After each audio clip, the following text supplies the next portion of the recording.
এখানে পল্লী কবি জসিমউদ্দিনের সুজন কুমার ঘোষ ভাই কেমন আছেন? আমি ভালো আছি ভাই। আসসালামু আলাইকুম। এই মুহূর্তে আছি আমি পল্লী কবি জসিমউদ্দিনের বাড়ির সামনে, জন্মস্থান ফরিদপুরে এসেছি। আমার সঙ্গে রয়েছে অনেকেই। আর পল্লী কবি জসিমউদ্দিনের অনেকগুলোই কবিতা আমরা শুনেছি। সবচেয়ে বিখ্যাত খবর কবিতাটা আমরা শুনি না এমন কেউ নাই। খবর কবিতাটার অংশবিশেষ আমি বলে দিচ্ছি জাস্ট। ওইখানে তো দাদির কবর ডালিম গাছের নিচে। তো এই মুহূর্তে আমি যাচ্ছি পল্লী কবি জসিমউদ্দিনের বাড়ির সামনে। আমার সঙ্গে আছে আমার প্রিয় ভাই সুজন কুমার ঘোষ ভাই কেমন আছেন? আমি ভালো আছি ভাই, থ্যাংক ইউ আমাকে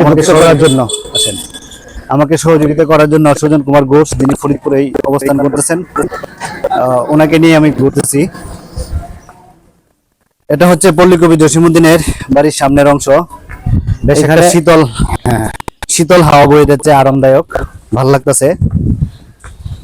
তো ফরিদপুর কিন্তু অনেক কিছুর জন্য বিখ্যাত। অনেক গুণী জন্ম হয়েছে ফরিদপুরে। বাড়ির সামনে একটা লেক, ওখানে দেখা যাচ্ছে পাশে বসার মতো। 10 টাকা গ্লাস 600 টাকা লিটার। এটা কি? এটার মধ্যে কি কি করে? 10 টাকা গ্লাস 600 টাকা লিটার। লেখা আছে 12 টাকা লিটার। এর নাম কি এটা? এটা হলো আপা টাইগার তেতুলের টক। আপা টাইগার একবার খাবেন সেটা ভুলবেন না, গ্যারান্টি হলে পয়সা নেই। ঠিক আছে, আমরা একটু ঘুরে পরে খাই। হয়তো বা পল্লী কবি জসিমউদ্দিন যখন ছিল, বিশাল বড় একটা লেক ছিল। ওই রেন্টি গাছটার কিন্তু ভিউটা অনেক সুন্দর আসছে। জাস্ট অসাধারণ কিছু কিছু দৃশ্য এখানে দেখতে পেলাম। প্রচুর আম গাছ রয়েছে, খুব ভালো লাগলো পল্লী কবি জসিমউদ্দিনের বাড়িতে এসে। সামনে যারা এখানে পরিদর্শন করতে আসে বা দেখতে আসে, ওনাদের জন্য বসার জন্য একটা সুন্দর একটা স্থান। তো এখানে চলে যাচ্ছে আবার আমি সুন্দর স্থানে। সিনহা, ওনার নাম হচ্ছে লিপি সিং, ওনার মেয়ে। ওনার নাম কি? আপনার নাম কি? অন্বেষা সিংহ। সকলকে নমস্কার। এখানে পল্লী কবি জসিমউদ্দিনের বাড়িতে আমরা অবস্থান করছি এখন।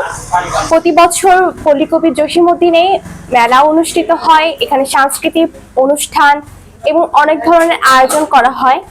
এই আয়োজনে আমরা প্রতি বছর অংশগ্রহণ করি।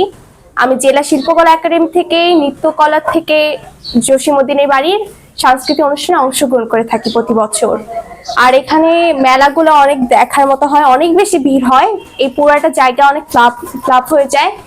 এখানে জসিমউদ্দিনের মেলা হচ্ছে গিয়ে প্রতি বছর জানুয়ারি 1 তারিখে তো শুরু হয় আর 1 মাস ব্যাপী থাকে। এখানে নানা রকম খাবার আয়োজন হয়, তারপর খেলাধুলা বাচ্চাদের জন্য, তারপরে অনেক খেলনা থাকে, অনেক কিছু এখানে আয়োজন করা হয়।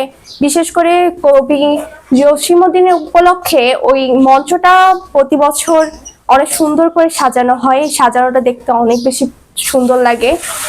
সাধারণত আমরা যদি এটাকে প্রতিদিন একটু যত্ন করে রাখি, হয়তো বা মঞ্চটা আরো স্থায়ী হবে, কিন্তু এটা আজকাল কেউ করতে চায় না।